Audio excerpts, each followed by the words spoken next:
Hey guys, before we start, a quick shout out to Alpha Dog Nutrition for sponsoring this podcast.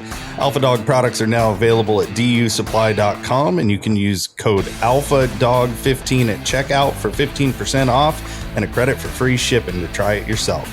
Now let's get you to your podcast.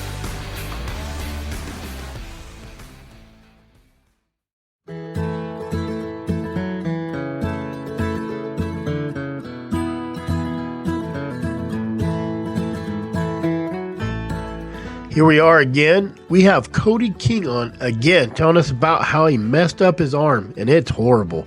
And we get into some crazy stories about everything, as usual. Welcome back to Interview Stories and Tells. Don't forget, you can go to azwda.com and become a member of the Arizona Working Dog Alliance, and we have a lot of raffles going on, so check that out. Let's get to the episode. We are live now. Oh, we got some folks in here. Everybody's texting me, asking me to go live. Yeah, I figured we go, since you're busy doing your politic and stuff, I figured we might make it a short night. So we got a surprise guest coming on tonight. That's that shadowy figure down there in the bottom left. There's Steve Vick. Hello guys. Missy's here again. Hey Missy. Bill. Hello, Bill. Tom put Missy, a book you should read is American Beagling. Okay. Rick Cooley's here. Hello, Hound Dogs. Guys, I was just explaining, I think I got some dogs that I think I'm probably going to go ahead and sell. They're 100% Javelina hounds. Because this is out of 4 trips, these same dogs, out of the last 4 trips, we've caught 3 Javelina. They might be valuable somewhere. I know they're not valuable with me. I got blood all over me. I climbed in a cave hole with a flashlight. I didn't make it around the last corner, and I heard the jaws popping. I wonder why they don't make it legal to chase javelina with dogs. Man, I always tell everybody the same thing, that it might be fun if they didn't fight like those guys I used to have to fight when I was a kid, because they didn't fight fair. When you get after one, if there's a group of them there, the other ones, dog gets a hold of one, those other ones will come in and they'll hammer on that dog.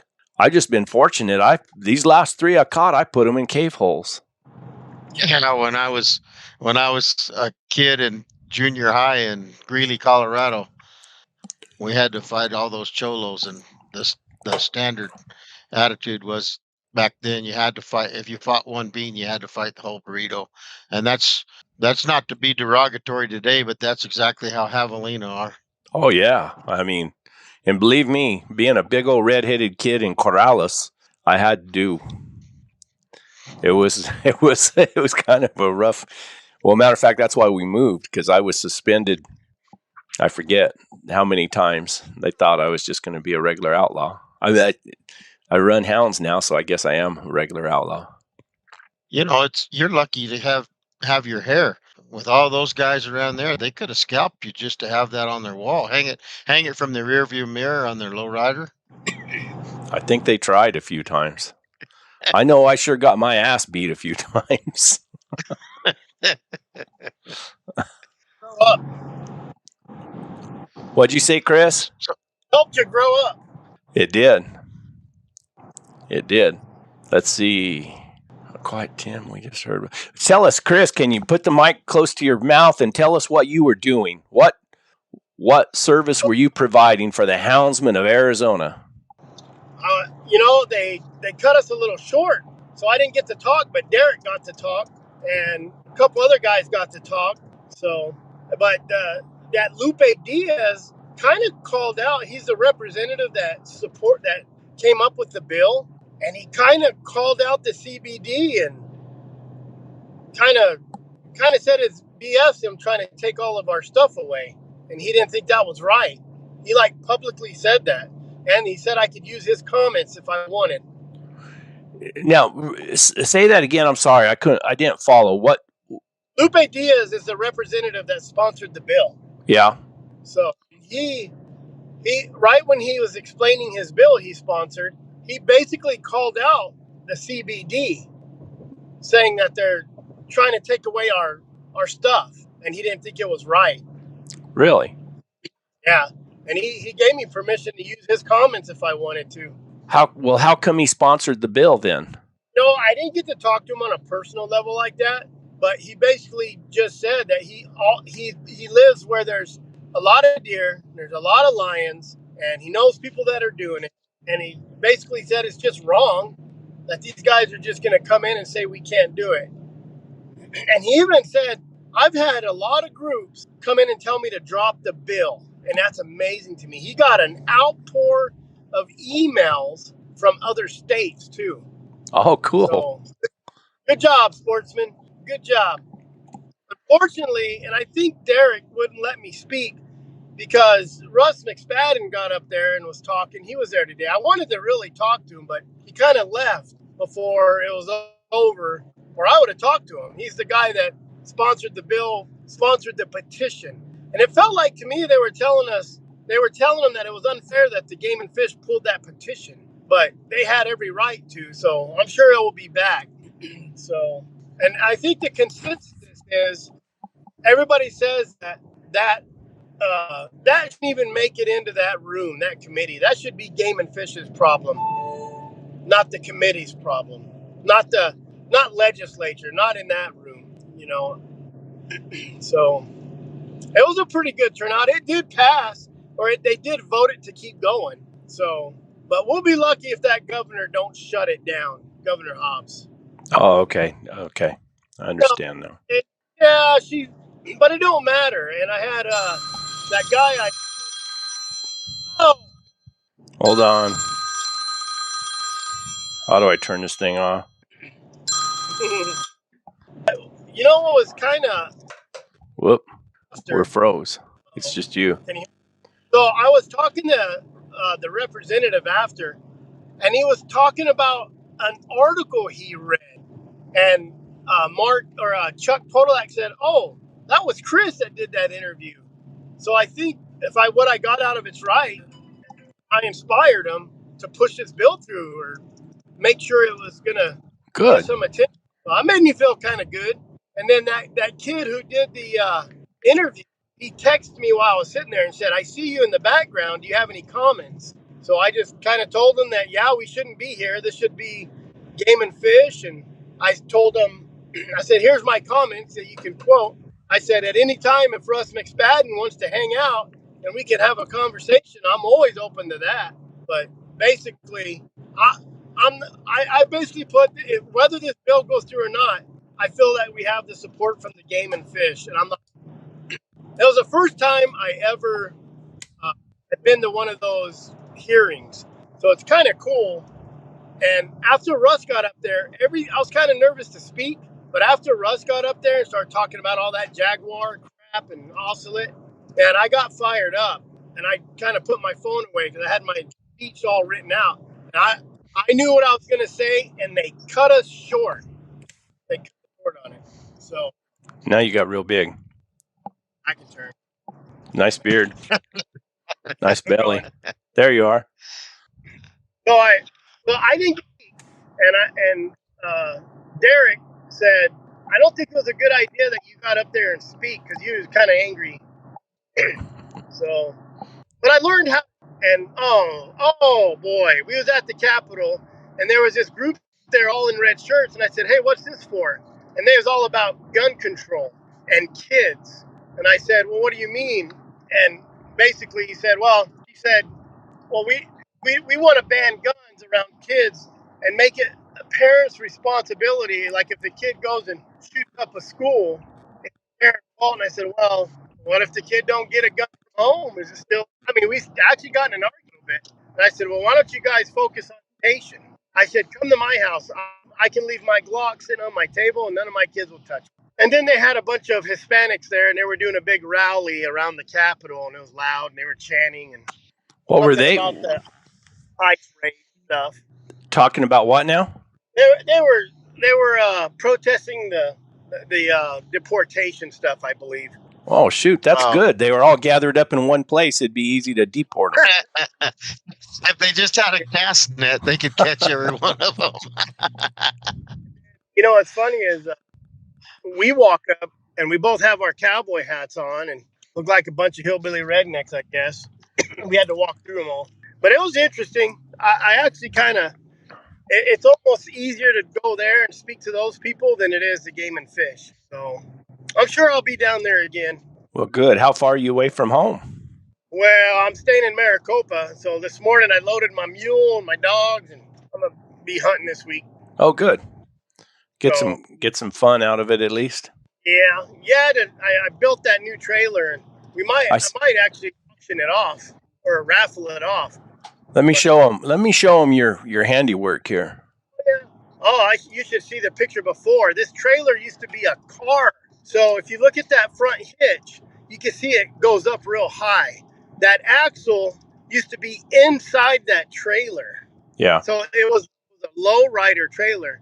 I raised it up, moved the axle back, built those boxes for the fenders, so I could put a stove in there, and then that front door, there's another door on the other side. A lot of those 2-horses only have one door. Yeah. I built 2 doors on it.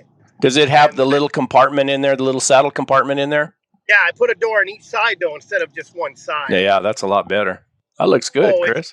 That's all like 16th inch diamond plate instead. That whole trailer used to be fiberglass. It was made to be pulled with a Buick or something, a Buick Skylark. So, are you going to paint it?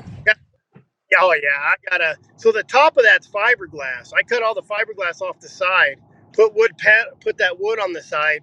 I built a ramp on it, and my poor mule, I was pouring the trying to load her on a ramp. She's like, "What is this, man?" So it took me a couple minutes, and I kept running inside of it, and I realized, oh, I guess I'm supposed to go inside, and she jumped on in. But she can't hang her head up. Anything different, those mules think that something's going to get them. Like it was Pac-Man going to gobble her up when I shut the. It's a ramp. I built a ramp, so if I want to take my quad, I can just roll it up the ramp. My old jet mule, there used to be a place I'd go from one piece of property to the other, and the fence was down. And it was down to like 2 strands, and I just jump him over it.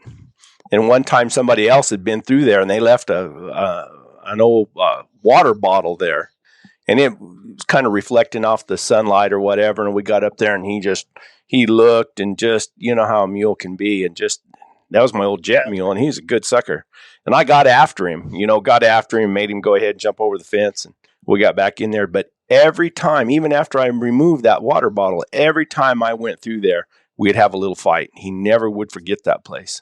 When I first got that 2-horse trailer, she was a booger to get in it. Now I just open the door and she runs and jumps in. So I'm sure she'll be this one. We're supposed to have a special guest on here before too long. Yeah. I talked to him today for a little bit. Good. Business. Sounded good. He sounded good when I talked to him. Yeah, I think it'll be all right. So, Benny, where have you been? Let's see. When did I come home? I was in Arizona for 12 days. I think. Yeah, because was it a week ago? Hell, I don't know. Yeah, last week. Anyway. Did you have to kick Sancho out when you got home? No, I gave him plenty of warning, and I said, I don't even want any of your damn underwear laying around.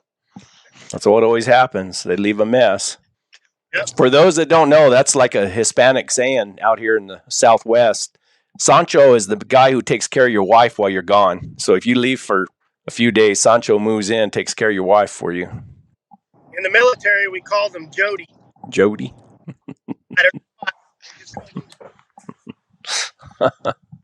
Rick, must have been some guy out of Jody. Rick Cooley wants to know if I've heard anything about who's teaching the school. I have not. Nah. Mountain Lion School. What school is that?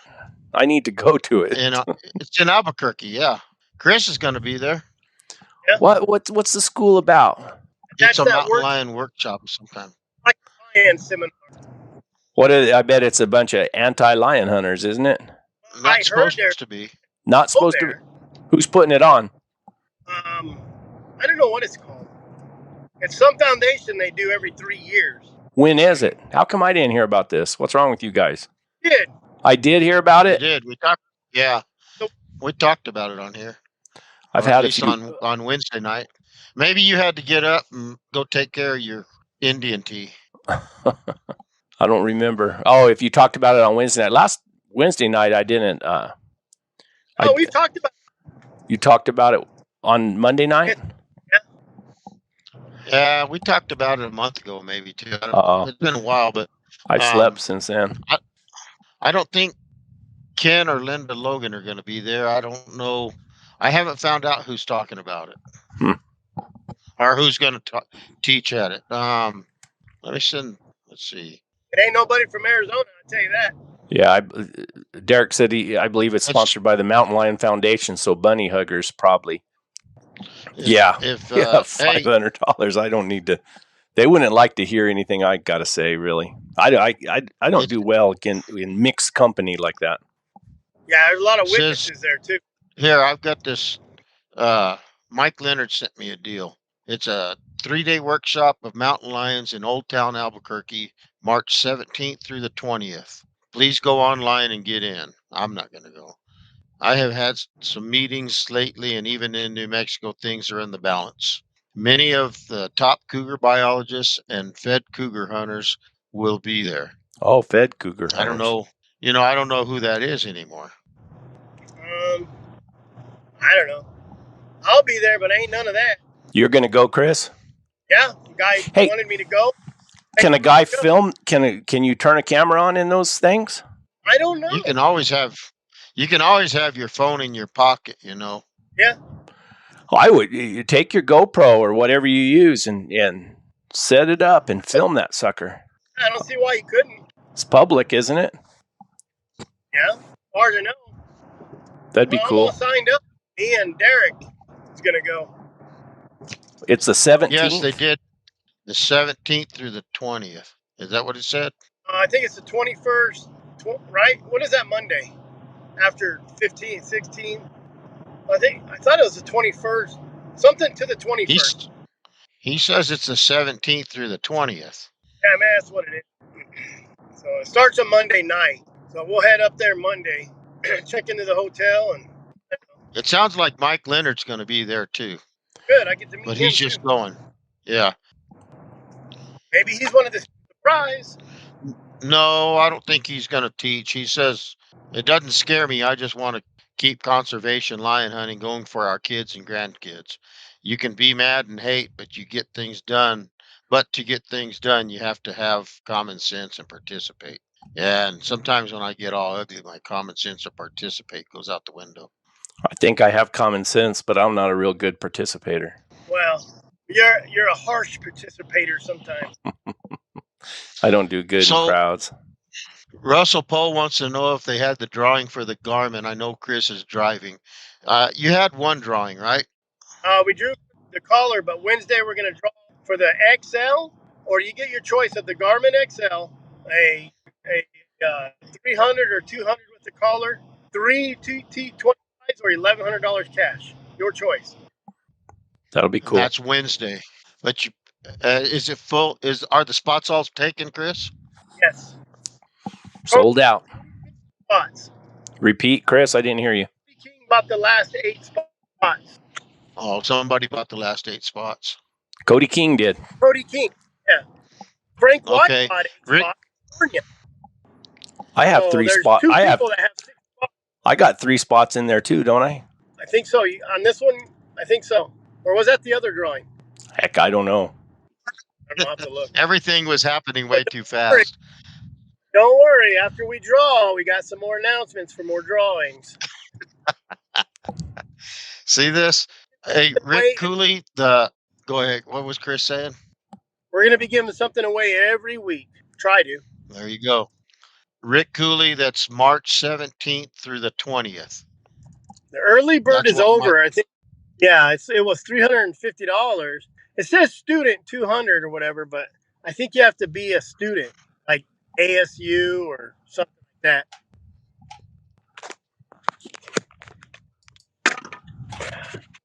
Can you hear me better now? Yeah. Yes. Oh, I had a case on there or something. Took it off. Who was it? Somebody said up there earlier, Brett, that Chris Raffle Watson or something like that. There you go. Caveman said, if any of you guys interested in helping an aspiring dog man and podcaster, man, if you want to run javelinas with your hounds, hit me up. I'm an expert after the last 2 weeks. You want to go hang out with anti-hunters all day? Hit me up. So you Troy, better I talk to think Benny. Troy, to enter those drawings, go to AZ, what is it, Chris? AZWDA.com. azwda.com. Oh. There you go. Russell Poe asked me if I was still going to go. I don't think I'm going to make it. I got my plane. I got plane tickets and everything, but I think we're going to cancel them. We got till tomorrow to decide, and I think I might cancel them. I got some things going on, and just don't think I can make it. That expo in Salt Lake City, that outdoor expo, I was asked to go sit in a booth. I don't know how people do this all the time. I left at about 4:00 this morning. Went all the way to Maricopa, dropped off my mule and dogs, and then ran up to the Capitol and hung around all day. So I don't know how people do it all the time. I'm glad you're doing it. Brett's getting anxious just hearing about it. When they had 100 people. They had hundreds of those Hispanics they protesting over there. And I asked the guy, that Chuck Pollock, he says every day it's something crazy. See, I couldn't. Things like that. When I was in business for myself, I had to go to meetings all the time. We did a lot of government work and things like that.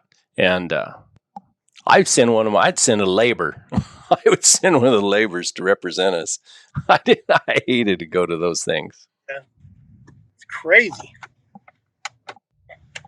There you go. To be a politician, man, I don't know.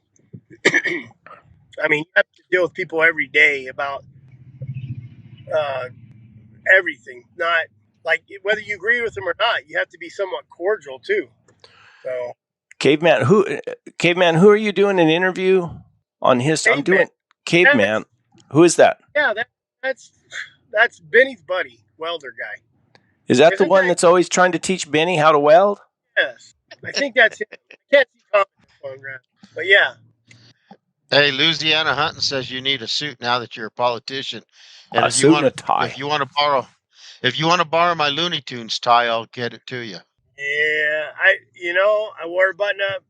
Derek had a little sport coat and his vest. He looked all sharp. I should have took a picture of him. Put it on the AWDA calendar. And I'll tell you what, I've been in meetings all over Texas and everywhere with billionaires and in the oil and gas industry. And I always have to get dressed up. And I always told everybody, if I'm ever the one holding the meeting, this is how I expect everybody to show up. To hell with all that fancy crap. I'd clear the air and you wouldn't be so fake either. You could just tell people that's it. I went to a meeting one time. They said, "Oh, you need to go to this meeting." I forget what it was. I think it was at Sandia National Labs or something like that. And they just said, "This is a good meeting. You need to attend," and this and that. And we were doing some work around there. And hell, I got to the meeting, and the meeting was about us, about me. No wonder you had to be there. And I got up. I said, "This is a bunch of bullshit. I'm out of here." It wasn't attitude, was it? What's that? It wasn't because of your attitude or nothing, was it? It might have been. I didn't really care. I did the work and I did a good job, and I didn't really want to go somewhere and talk about it. Where is your guest? I don't know. I sent him a text. He might be asleep. He did go to work. Yeah, today. I know. I called him. We had to do some work together today. Oh, good. Is that going to pan out for you? It probably will. I got to make a bunch of calls and line some stuff up, but good. Hopefully it works out. I want my cut. Because he's your friend? No, because I'm the one who told you about it, and I'm the one who told him to get a hold of you. Well, I set the whole deal up. You turned it down and said, "Call Chris. I don't want to go to work." That's it. I'm the one who set it all up. I could have hired me a Chris to go do it. You should have just hired me. No, I thought take out the middleman. I don't want to be a middleman either. Yeah. That's probably what's going to happen here. I'll be a middleman trying to get stuff done in California too. So, have you guys ever used any supplements when you hunted your dogs? No. The only thing I did is what was that stuff I put in their water?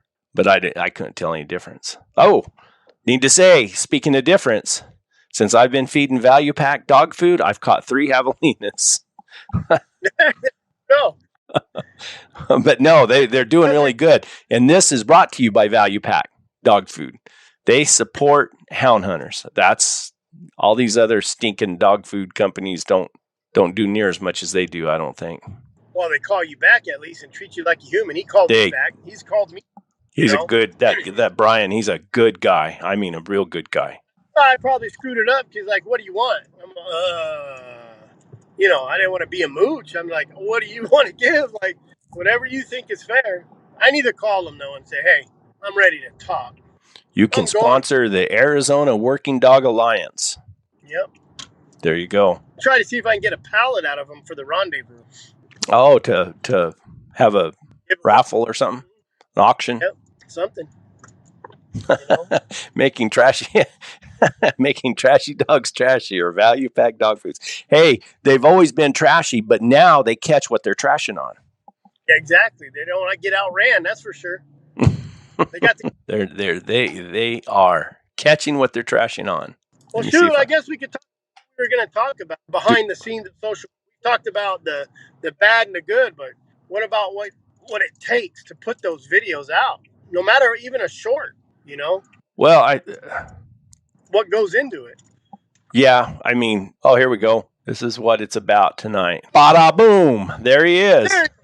I knew if I started talking. What's going on around here now? we've been needing an update. What do you look like? Chris is driving. Yeah. Benny disappeared on us. Benny turned invisible. But no, I'm still alive. Let's see your arm. Bandaged up. You know what? I'm going to show it. You want me to show you your arm? The picture you sent me? You can show it. Okay, guys, if you have a weak stomach, look away. Let me tell you about the common response of anybody you show, and it's F word every time. Yeah. Oh, man. Exactly. Guys, don't watch if you want to. If you got a weak stomach. Close your eye. I don't even want to see it again. Yeah, that's pretty rank, and it's more open than that now. That's what happens when you climb in a cave and fight a lion. Yeah. there was no cave, but I kind of fought a lion. It's funny.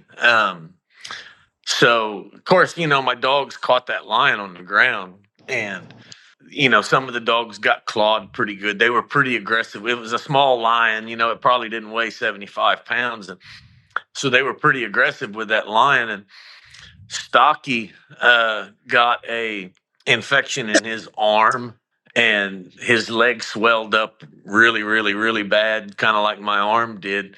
And then Chamoy got an infection in her head. Her whole head swelled up, and she lost an eye. Oh, wow. And I don't know what that lion was messing with, but it was bad juju, whatever it was, man. Let me tell you. Chris's theory was that lion had been eaten on a dead body. So when Benny, how are you? I'm good, Cody. How are you? It's good to see you. He's got his politicking tie on. I'm going with Chris. So those dogs bayed that lion up in the corner of a high fence, and there was a couple of us there. A friend of the ranch owners was going to shoot the lion, so he came in, and literally we got a lion 5 yards in front of us, 9 dogs baying this lion up on the ground, and everybody's gagging from the smell instead of paying attention to that lion. And I've been in the woods almost 40 years, and I've smelled a lot of dead animals and a lot of rotten stuff, and I've never smelled anything that smelled like that.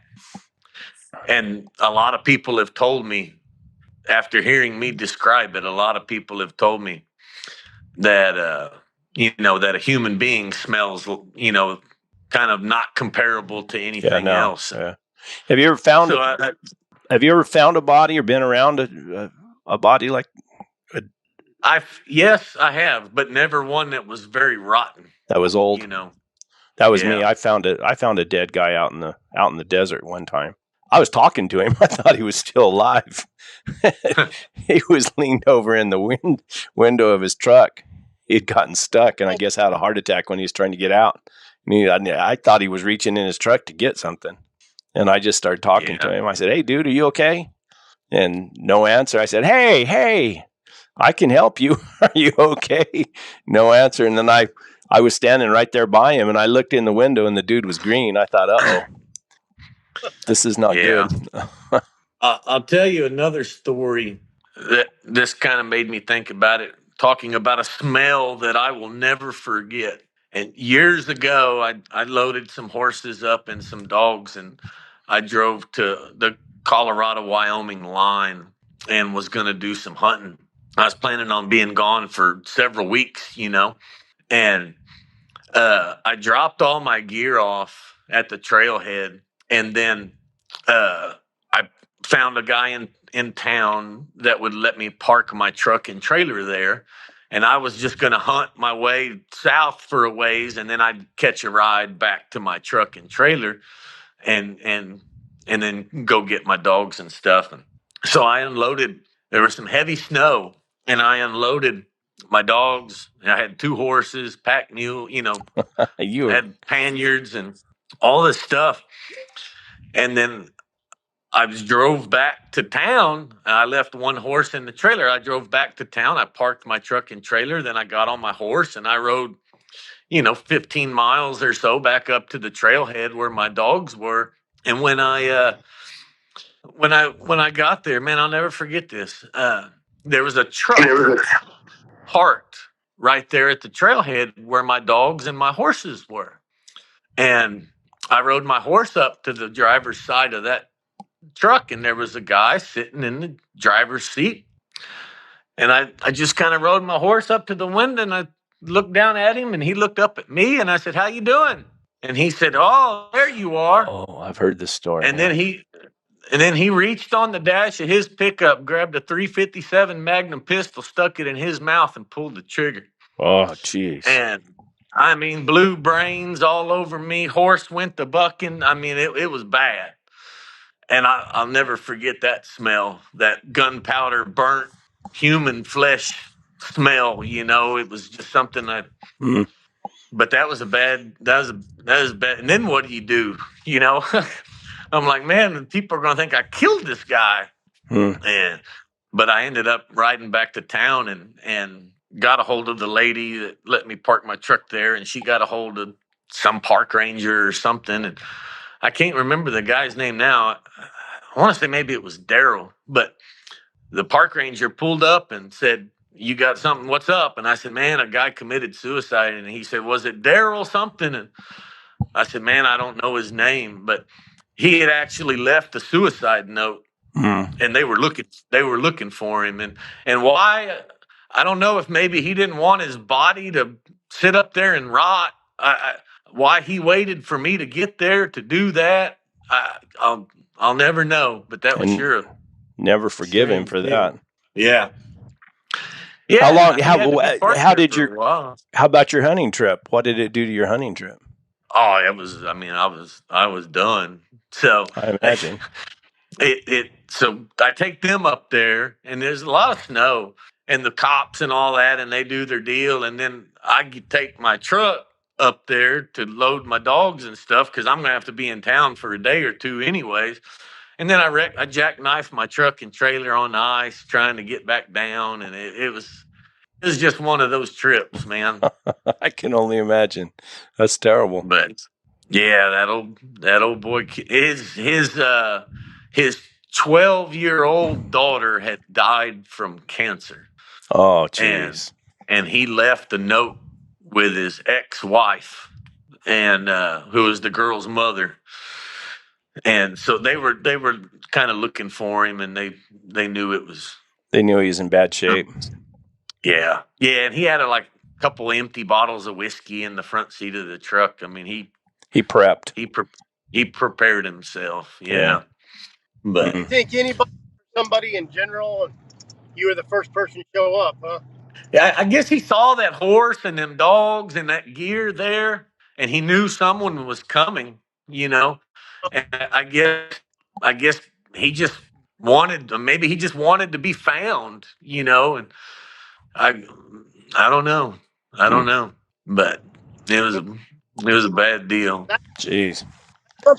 Something that will never leave your mind either. No.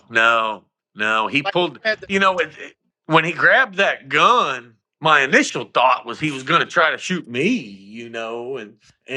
But it all happened so fast. You only think about this stuff after the fact, but yeah, I mean, it happened fast. Did it take you a long time to get over it?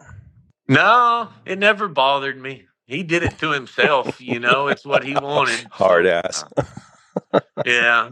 No, I kind of wondered if it would. And yeah. Nah. You're lucky he didn't just point it at you and try to shoot you first and then shoot himself too. Yeah, I mean it happened so fast, but that's my initial thought was, and then of course when that gun went off, that horse I was under went nuts and threw me off, and it was, and then I rushed over there and there wasn't nothing you could do. I mean, God dang, he blew his brains out with a 357 Magnum, but it's over with. And I started to just move him over and drive his truck down, but then forensic evidence and all that shit, I didn't want my fingerprints in there, so I rode my horse back down, and it was freaking 12 degrees, and I had to ride my horse 15 miles. A South Texas boy froze his ass off riding back into town at night. But yeah, it was this bad deal.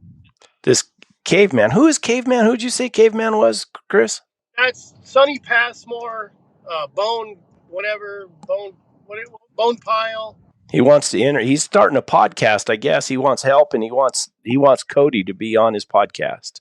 Who is that? Yeah, I don't know. He goes by caveman on here. The guy who keeps always welding. He keeps teaching Benny how to weld. Oh, Benny, you've been doing it wrong all these years, man. That's how come I quit. Yeah, I got everything paid for and quit. I think our stories. Gene says that, good Lord, you guys can mess up a Monday night. Yeah, pretty morbid stories. Cody's arm, and then the story of a guy blowing his brains out. And not only make you dumber, we make you sadder. Yeah. Give you something to think about. So does your arm hurt though, Cody? Does it hurt any? No. You got drugs? No. I'm taking gabapentin. It's for nerve pain. But yeah, to be honest with you, I've kind of I don't have much feeling in a lot of that arm. I need to get some of that. If it's for nerve pain, I need to get some of that for my wife for when I get on her nerves. Yeah. You're gonna need. She overdosed on the stuff if you're not careful. Next time she starts fussing at me because I did something wrong, I'll say, "Here, just take some of this. You'll be all right." I tell you what, though, I have a newfound respect for a one-armed person. I bet. You don't realize what you take for granted, having two arms and two hands, having this thing extended out, and I can move my fingers now, but like a medicine bottle, you can't open it. Anything with a child lock on it where you have to push down and turn at the same time. You just all the things that you can't do with one hand. Chris said that you thought you might lose your thumb and your pinky.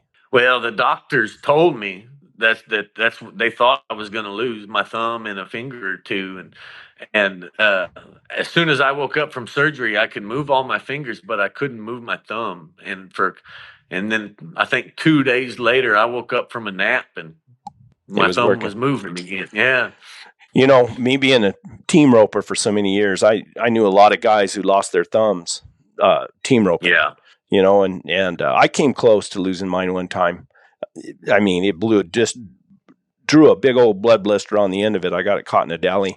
But they'll do just about anything to build that back up where you have the use of that knuckle in your thumb, because if you lose your thumb, you lose think about it, almost all the use of that hand. Your thumb does everything for you on that hand. So they will build it back up. They'll do everything they can just to get it past that knuckle so you can grip things. Toe on it if they have to. Do what? Put your toe on it if they have to. Yeah, they will. Yeah. I knew a guy who had his toe on it. They took his toe off and put it on his thumb. No kidding. Really? Yeah, Yes. I've got a neighbor that cut his thumb off, caught it in a dally when he was 16, and his toe is now on. It's the weirdest looking thumb, but he can use it. Yeah, exactly. Well, get this. They covered all of my tendons and my arm up with the skin from an Atlantic codfish. So I got fish skin in me now. Oh shoot. Trying to think of what advantage that would give you in anything. I told the doctor, I said, what kind of fish did you use? And he said, it's from an Atlantic cod. And I said, man, can we use from an alligator gore and I get some armor on that arm? Make it a little tougher.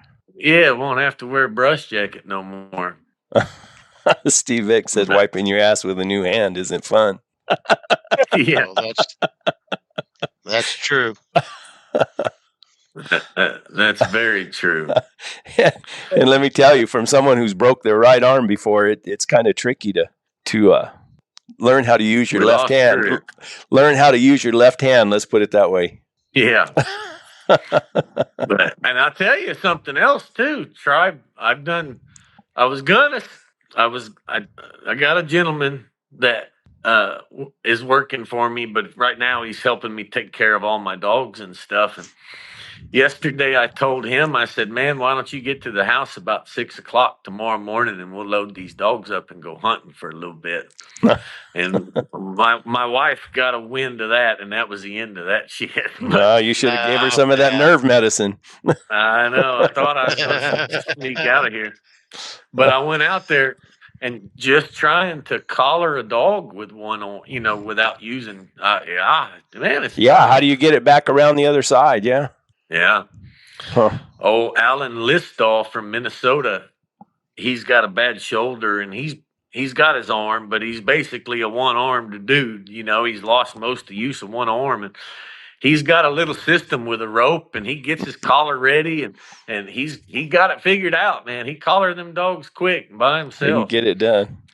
Tim B says people going to be saying something smells fishy around here. Yeah. Every time I'm on here telling a bunch of lies, everybody can say, man, that smells fishy to me. You still got that fish skin on you. Yep. Well, we're glad you're doing all right, that you're going to make a recovery. I'm doing better. And man, I had so many people from your community and this community reach out to me and sending me Facebook messages and phone messages, and even people that I don't even know, offering their anything I could do, they could do to help, and offering That's prayers great. and just thinking about me. And I'm a firm believer that a lot of people praying on something goes a long way. So it does. It sure meant a lot, and I'd like to say thank you to everybody that reached out to me. I spent 13 days in the hospital, and yeah, it was pretty rough. But like I said, everyone out there, I sure appreciate y'all thinking about me. Good community. It's a good community.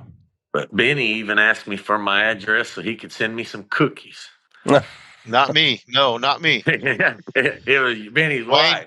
No, Wayne Bisbee's bunch. Oh, cool. Maddie Maddie on here, she's Benny's little friend, and she reached out to me and said she needs to get a hold of your address because they want to send you a care package. So that's Well, 100% them. there you go, even more of it. I sure appreciate it. And I tell you what, I had some people send me some care packages while I was in the hospital, and just with like basket with different chips and snacks and stuff. And that hospital food was so terrible. Those care packages, the only reason I survived those 13 days. I can tell you that. A bunch of them had candy. When My doctors walked in and said, "God, at least you're not diabetic." They saw that candy. Them doctors flipped out. But Did you get real anxious the last few days you were in the hospital? it's real funny. I guess when you're hurt really bad like that, I guess your body does something to itself. Because I could never imagine that I could lay in a bed for 13 days. And I laid in a bed for 13 days, and it really didn't bother me until the last 2 days. It, of course, I had 4 surgeries, so I had anesthesia 4 times. So, for those of y'all wondering, I had an infection in my arm that I caught from that last lion. But the major problem was caused from something called compartment syndrome. And my arm was just about well. And Thursday after lunch, it was like you stuck a water hose in my arm and turned it on. My you can see my scrawny little arms, and it I'm trying to get it over there. You can see my scrawny little arms, and my elbow was swelled up the size of a milk jug. I mean, almost as big as a basketball. And it And happened just like that when it started. It like just that, You said you can watch it grow. yeah, you could watch it swelling. And the last 30 minutes that I was awake before my surgery, it was as big as like I say, it was as big as a milk jug is around. And it was the most painful experience in my life. I was incapacitated from pain. There at the end, I mean, I was laying on a table and I had surgeons asking me questions. Like one thing they asked me, they said, "Do you have any dentures or false teeth? Anything that can come loose and choke you while you're under surgery?" And I was in so much pain that I couldn't answer.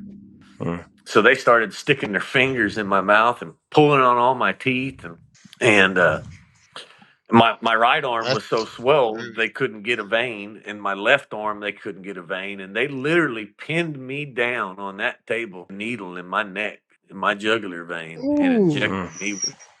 And they said, "This is gonna burn," and they stuck that in my neck, and they put an oxygen mask on me, and they told me to start counting, and I got to about 10, and then I woke up after surgery. I mean, I went out like a light, but yeah, that's it.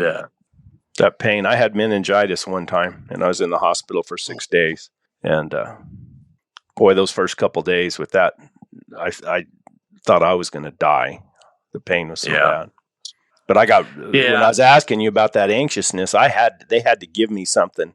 The last 2 days, they wouldn't release me, and I got real anxious, and I couldn't. And I called my wife in there, and I said, "Hey, you're going to have to tell them. They're going to have to give me something. I'm ripping all this crap out of me, and I'm walking out of here. I can't stand it." Well, I told them. So they wanted me to stay like 6 more days so they could finish the antibiotic cycle. And I told them, I said, "I'm going home. Yeah. I'm either going to go home because you discharged me, or I'm going to go home because I fought my way out of here, but enough's enough." Yeah. And so then they just, they got a home health care lady that comes out once a day and gives me a shot of antibiotics. And, but, I think with that big old open wound, they didn't want me to come home, And when you sit in the hospital for that long, that amount of time, it starts going through your head, and you say, "Well, I'm just here to die."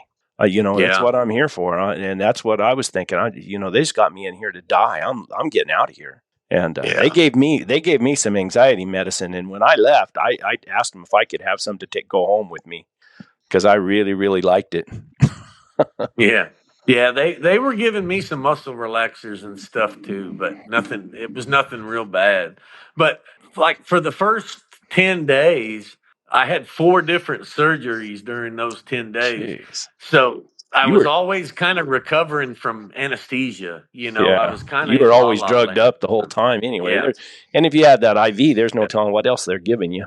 yeah. There's no telling. The only pain medication they gave me was something called Toradol, and they would only give it to you every 6 hours, and I got pretty good at keeping track of time. And I'd be, nurse, it's been 6 hours. Bring some of that Toradol over here. It's time. Yeah, Well, we're sure but glad you're okay. We were all worried and yeah, concerned for you. no, I'm gonna be all right. Good.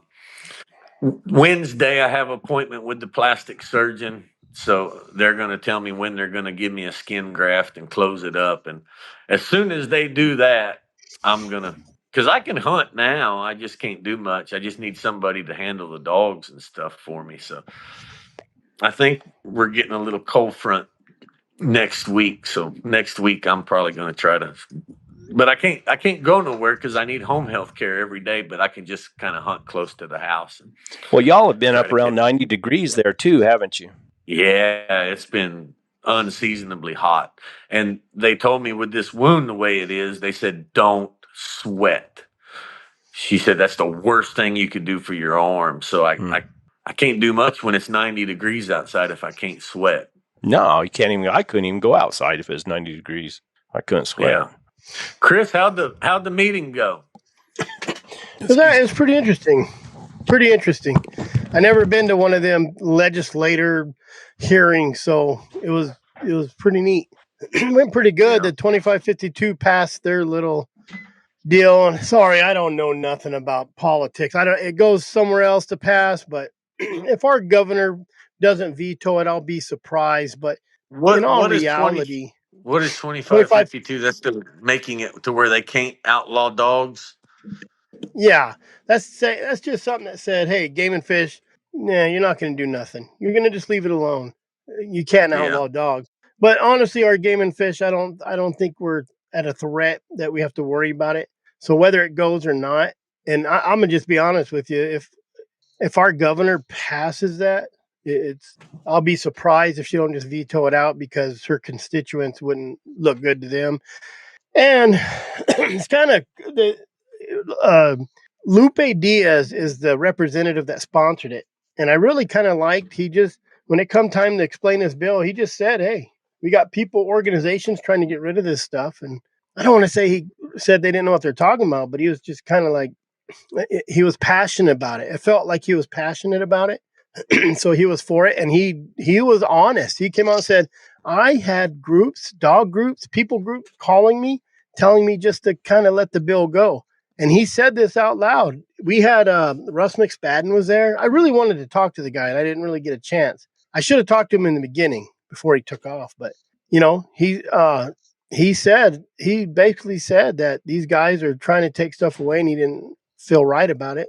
And that's why he was passionate about it. He was down hunting. He has a bunch of where he lives. There's a bunch of deer and a bunch of lions, and he knows people that do use dogs. And I felt like he was passionate. And I got to talk to him after the fact. So shook his hand, said thanks, and it's kind of cool because he was talking about an article someone did, and the one guy said, "Oh, that was Chris that did that." So I mean, he kind of, in a nutshell, said, "Oh, it kind of inspired me to be even more passionate about this bill." But it did go through their little committee thing they do, and then, like I said, I don't know where it goes next because this is like first time I've ever been in the state capitol, and it's chaos there. There was Hispanics running around like a big group there chanting megaphones, protesting about raids and whatever they was protesting about. They all flying Mexican flag. I know people in Mexico that are saying they're flying American flags in Mexico because they like Trump. And then the Hispanics here are flying Mexican flags because they hate Trump. Cody, you got a good even swap. You didn't get clawed or anything or bit. And someone asked if no. did you guys end up killing the lion? Yeah, we killed the lion, and I just had from going through thick brush, for that whole week I had been hunting really hard, and I had cuts and scratches all over me. And I picked that lion up to take a picture, and he just, it got in me somehow. It got in me somehow. Well, it could have been on the dogs, and dog runs by, or you load a dog, it's on him. Yeah, That's like it's apocalypse stuff. That's like zombie apocalypse stuff. So, yeah, it was pretty bad. And I had it for about a week, and I had it. I was taking clindamycin, and everything was fine. It was getting better. Hell, it was almost well. And then that damn compartment syndrome started, and once that started, it was over with quick. Is that something that starts because it's trying to isolate the poison or something that's in you think? No, it's a very weird, rare deal. If you Google it and look it up, most cases occur in athletes between 30 and 40 years old. Well, And how old are you? I'm 40. Well, I'm 40.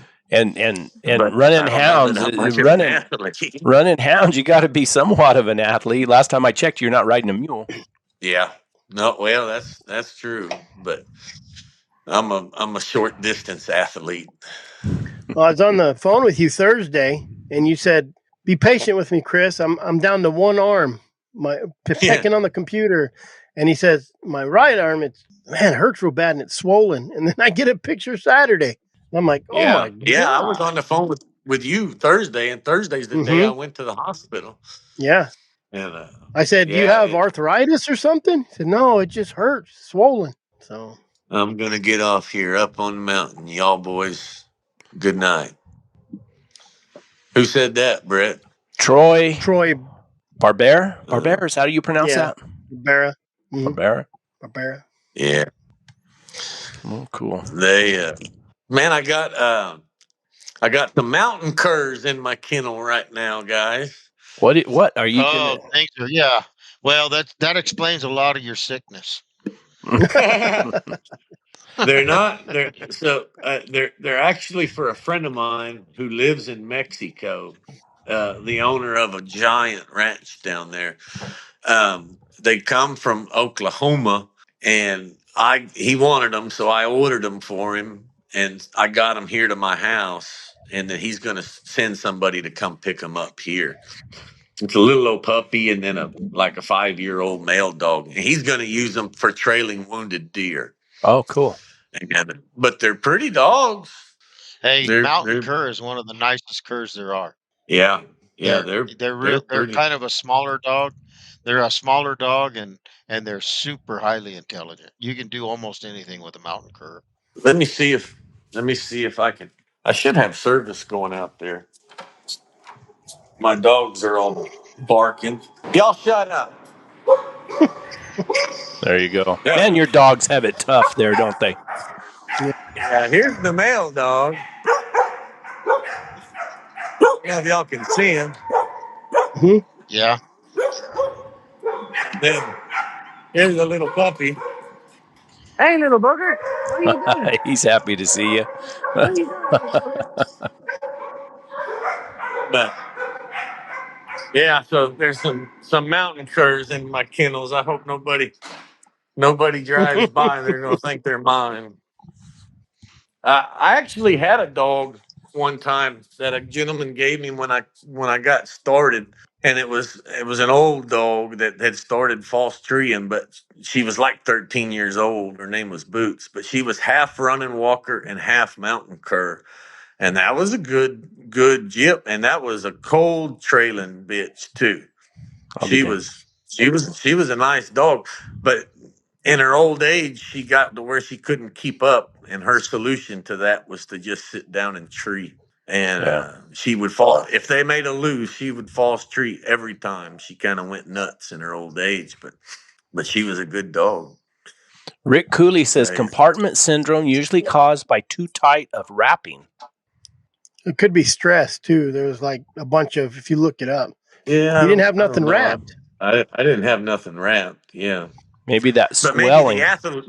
maybe the athletes are wrapping themselves is what he means or something. Mm-hmm. Yeah.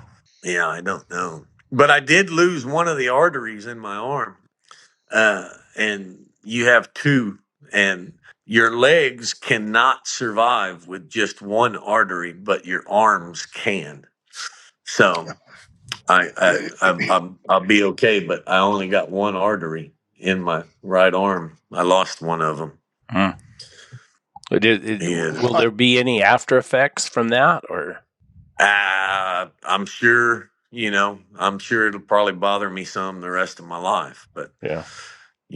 imagine my hand will get really cold really easy. It's not going to have good circulation. And Probably, yeah. You said there was other people with you. No one else got it, or just you? yeah, You said, no one else got it. No one else got it. hmm. But no one else would have had open wounds for it to get in, to either. I mean, I had caught some cats, and I had scratches on my lions. I'm on my arms, and I had scratches everywhere from going through the brush. Yeah, Benny does have a pretty nice tie on. What's the story of that tie you got there, Benny? He Well, just wanted to look this is nice. so that I would dress up because he knew you were coming on. But Yeah.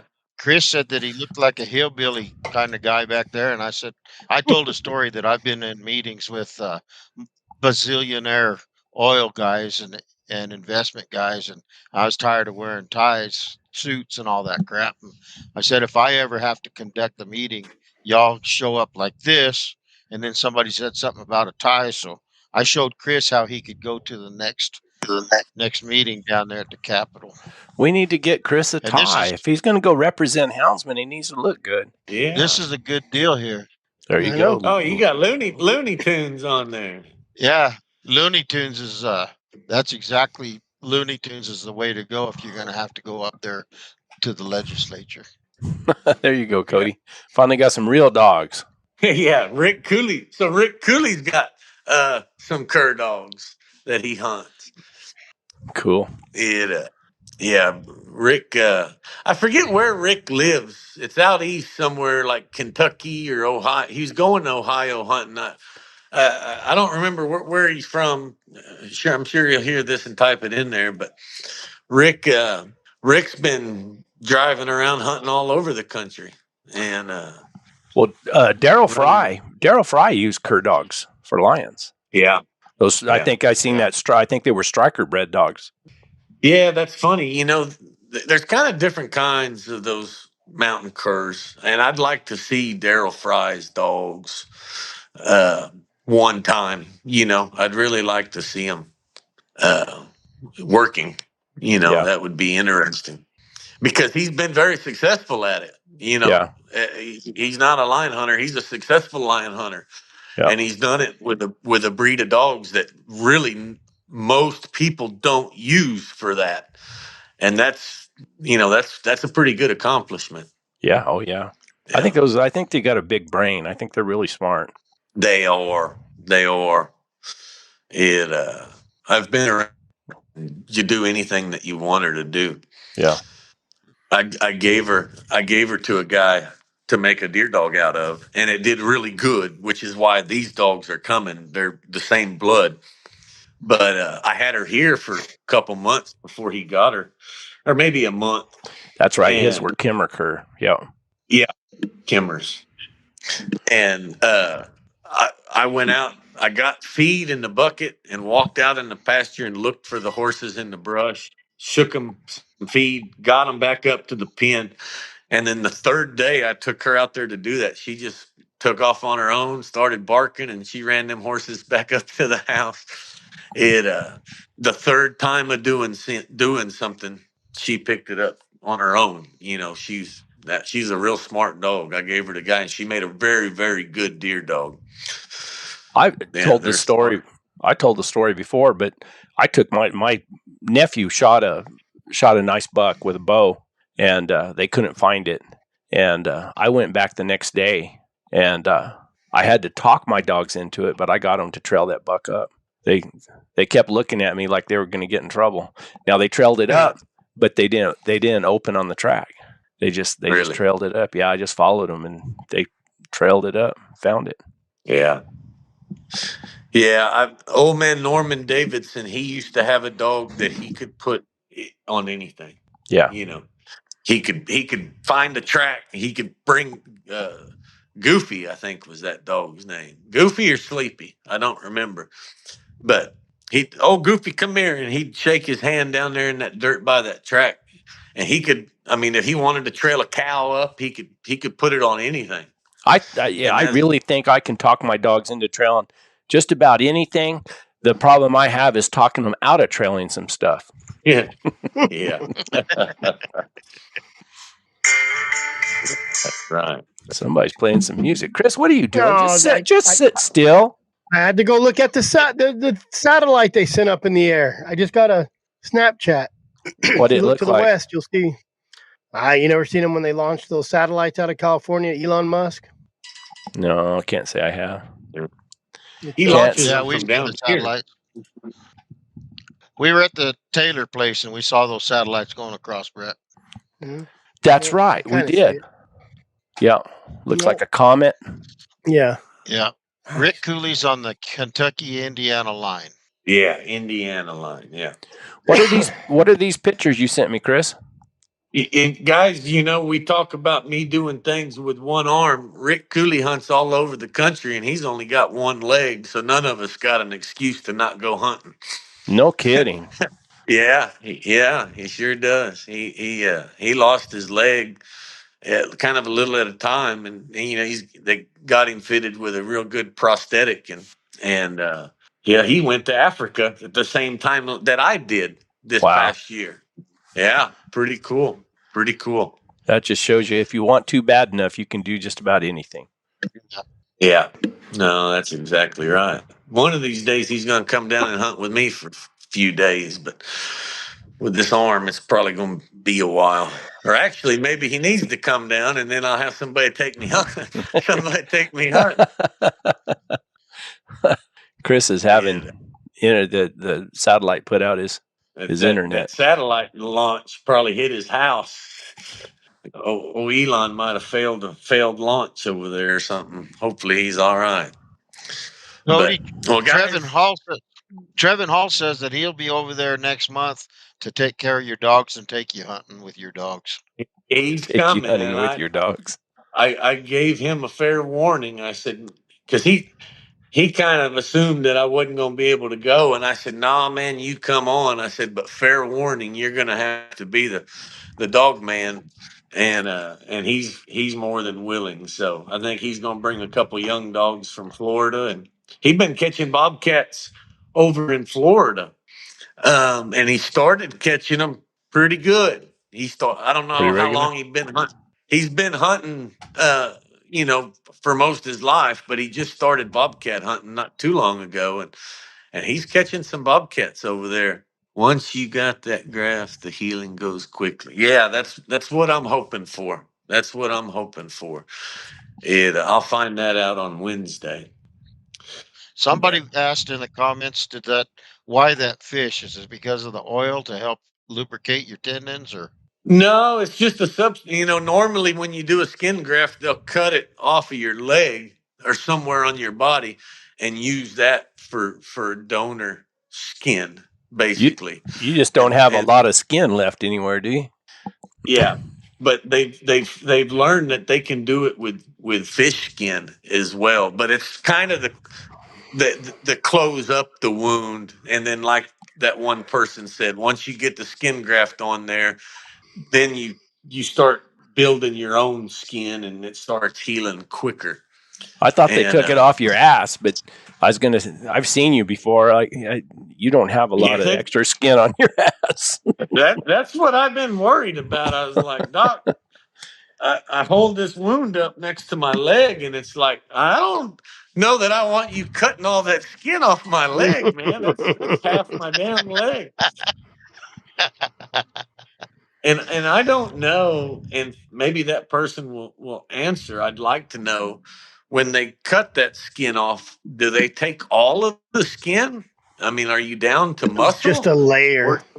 Or do they take a layer of your skin? Yeah. They probably build it up.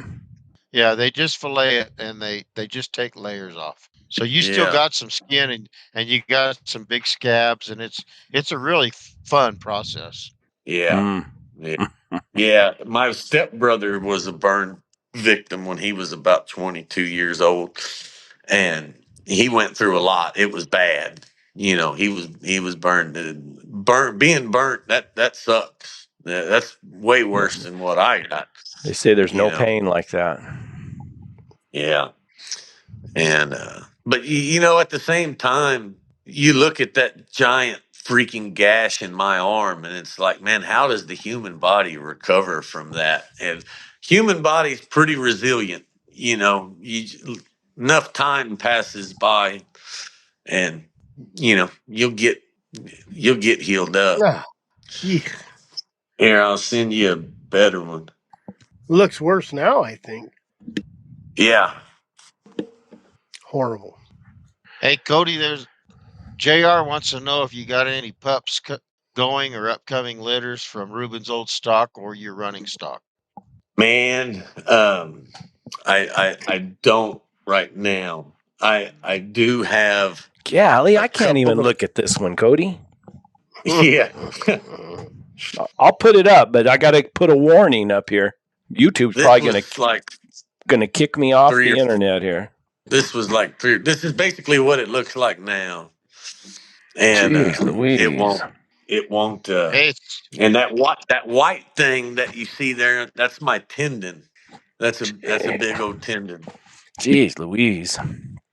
And it got so Imagine. swollen they cut it, right? That's Yeah, I mean it was just I mean it couldn't swell. I mean it couldn't possibly stretch anymore. And they cut me from right here to my wrist. I mean I'm cut the whole way. And they couldn't And pull that skin back together, or did no, they cut a chunk out? no, well they cut some muscle out. There was necrosis going on already, so there was some dead muscle that they did cut out. But it was just so swollen, and then it opened up, and then the guy, they could never get it to close again like it was. It's just not going to do it. Once it's been opened that once you're open that much, things start tightening up and loosening up, and it starts, even like you say, it looks worse now than it did before. And that's just because as your muscles are healing, that they're tightening up on the other side and opening it up more.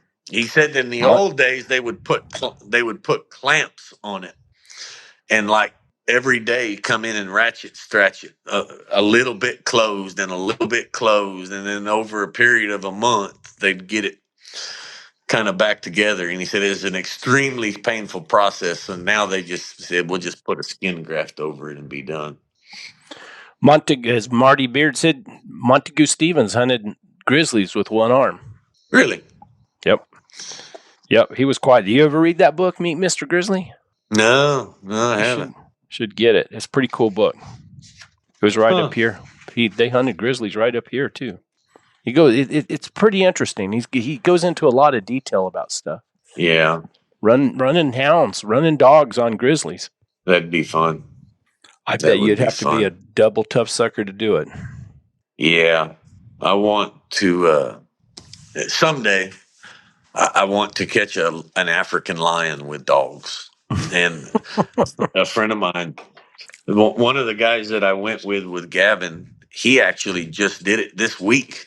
They trailed it was a lion that was causing a bunch of problems and killing a bunch of livestock, and they were able to get a permit, and they trailed it up with dogs and shot it.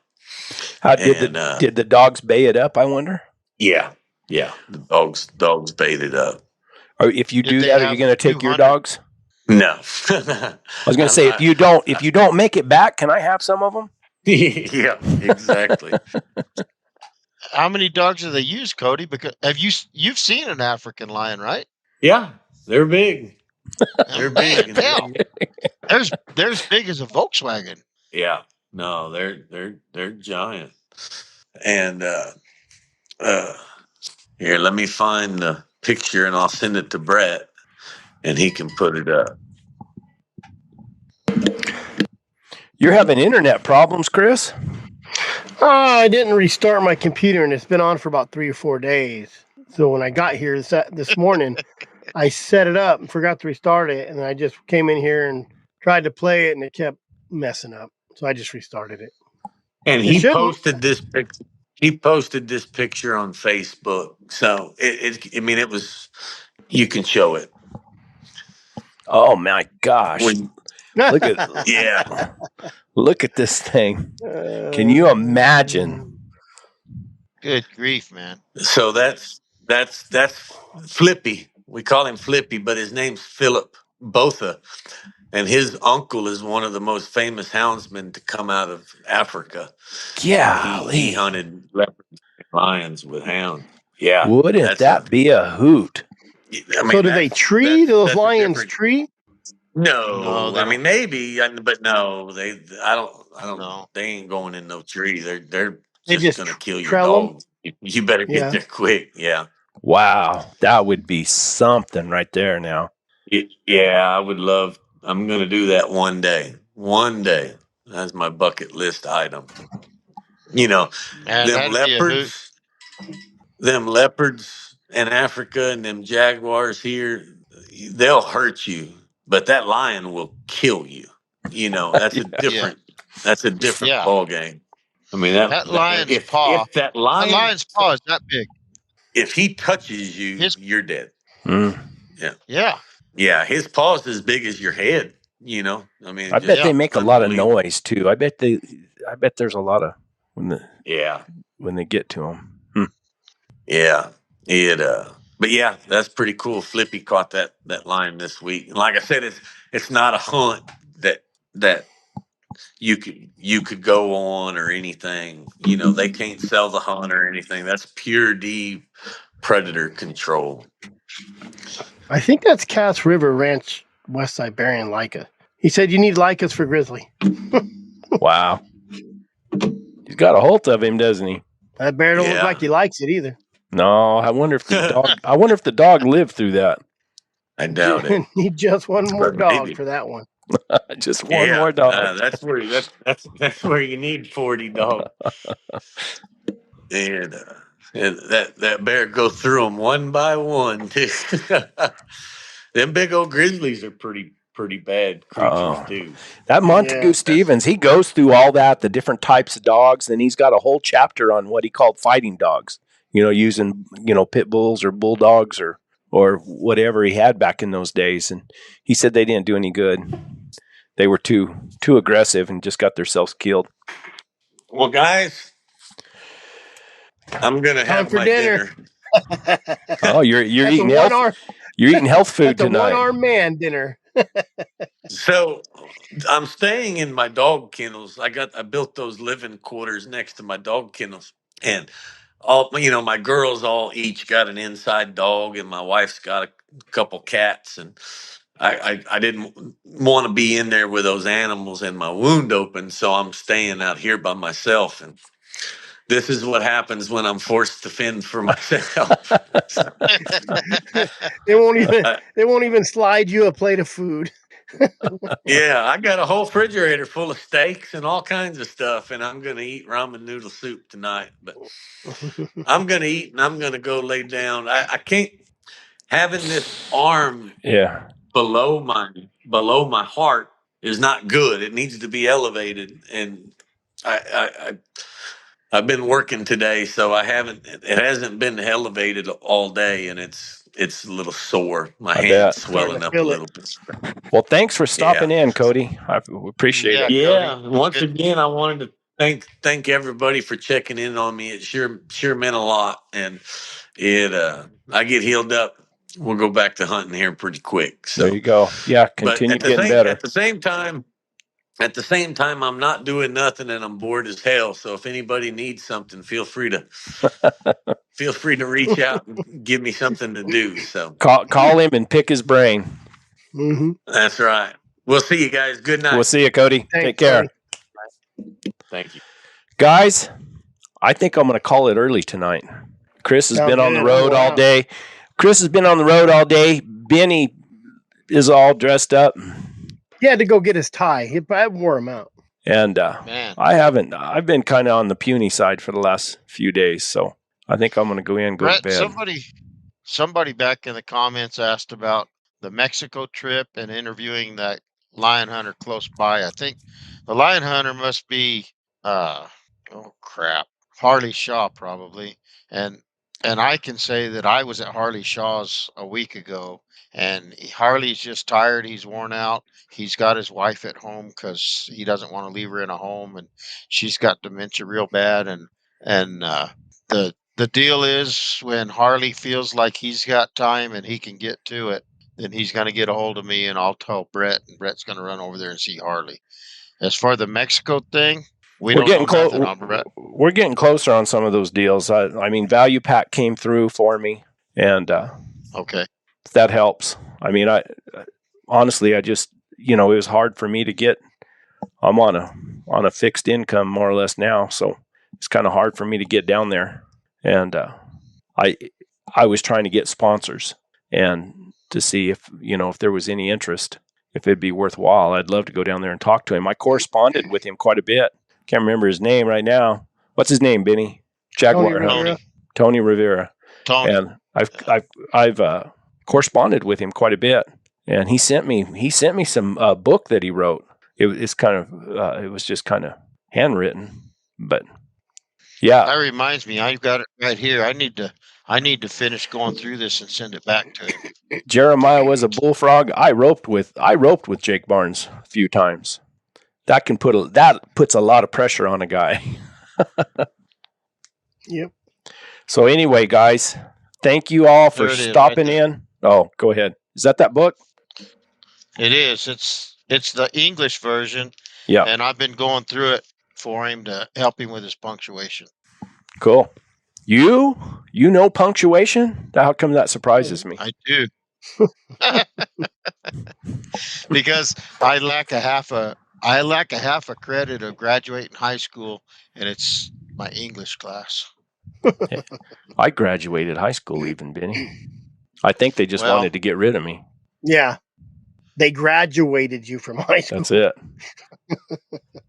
They called me in the office. They called me in the office 1 month before graduation, and they told me by law that if I missed one more day of school, that I wouldn't be eligible to graduate.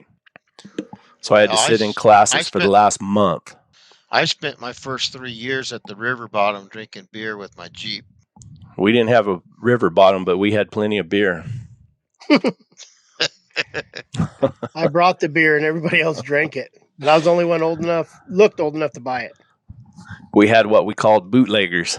And then the cops would watch and they would confiscate. They wouldn't do anything to us, but they would take our beer. That was a long time ago in a small town. Yep. You was just hoping they didn't call your dad. Yep. Yeah, no kidding. Not so much my dad. My dad would probably want the beer too. My mom would have got a little mad at me. Anyway, guys, thanks for everybody showing up. Appreciate it. We're all glad Cody jumped in and told us he was okay, and we could actually look at him and see that he is okay. Yep. So, Chris, thanks for going over there and doing what you do. I'm glad it's you and not me. I know. Benny, as always, thank you. Everybody else, hasta luego. Later. See y'all.